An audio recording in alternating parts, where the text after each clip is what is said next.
नमस्कार, मैं हूं अभिषेक। आप देख रहे हैं मनी 9। अगर सरकार ने किसी चीज पर टैक्स कम किया है तो इसका फायदा ग्राहकों तक पहुंचाने की जिम्मेदारी कंपनी की होती है, लेकिन कुछ कंपनियां ऐसा ना कर गलत ढंग से मुनाफाखोरी कर रही हैं। ऐसी ही एक मामले में रियल एस्टेट क्षेत्र की सबसे बड़ी कंपनी DLF लिमिटेड भी फंस गई है। नेशनल एंटी प्रॉफिटरिंग अथॉरिटी यानी NAA ने DLF को उसके 3 हाउसिंग प्रोजेक्ट्स में खरीदारों को इनपुट टैक्स क्रेडिट का लाभ न देने का दोषी पाया है। NAA ने DLF लिमिटेड को 25 करोड़ 8 लाख रुपए ग्राहकों को लौटाने का आदेश भी दिया है। NAA के इस आदेश के बाद गुरुग्राम में DLF के द कैमेलियास, द क्रेस्ट और द अल्टिमा नाम के रेजिडेंशियल अपार्टमेंट्स में फ्लैट या दुकान खरीदने वाले ग्राहकों को पैसा वापस मिलेगा। इस मामले की शुरुआत कैसे हुई, अब इसकी तह में चलते हैं। जब देश में GST लागू हुआ तब उसके बाद GST काउंसिल ने बहुत सी वस्तुओं और सेवाओं पर टैक्स रेट में कटौती या बदलाव किया। इससे वस्तु के मूल्य में कमी आई, लेकिन इस कमी का फायदा ग्राहकों तक पहुंचाना सुनिश्चित करने के लिए एक राष्ट्रीय मुनाफाखोरी विरोधी प्राधिकरण का गठन किया गया। यदि कोई व्यवसायी टैक्स रेट में कमी के बाद भी संबंधित वस्तु या सेवा का मूल्य कम नहीं करता है तो उसके खिलाफ कोई भी उपभोक्ता शिकायत कर सकता है।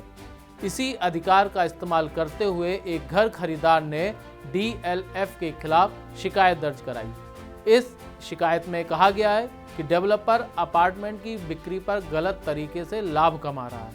इस शिकायत पर director general of anti profiteering ने जांच शुरू कर दी। घर खरीदार ने यह भी आरोप लगाया था कि डेवलपर ने कंप्लीशन सर्टिफिकेट हासिल करने के बाद कई ग्राहकों से प्रीफरेंशियल लोकेशन चार्ज के नाम पर 18% GST लिया। NAA के ऑर्डर के मुताबिक डेवलपर को कैमेलियास के 79 घर खरीदारों को कुल 7 करोड़ 23 लाख रुपए, द क्रेस्ट के 184 घर खरीदारों को 12 करोड़ 94 लाख रुपए और द अल्टिमा के 123 घर खरीदारों को 4 करोड़ 91 लाख रुपए का भुगतान करना होगा।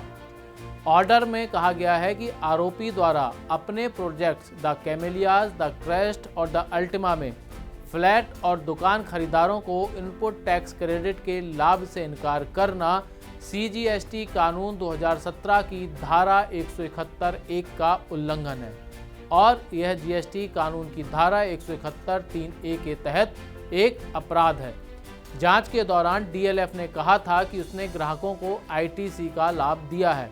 हालांकि ऑर्डर में कहा गया है कि डेवलपर अपने दावे को सही साबित करने के लिए कोई भी डॉक्यूमेंट्री प्रूफ नहीं दिखा पाया।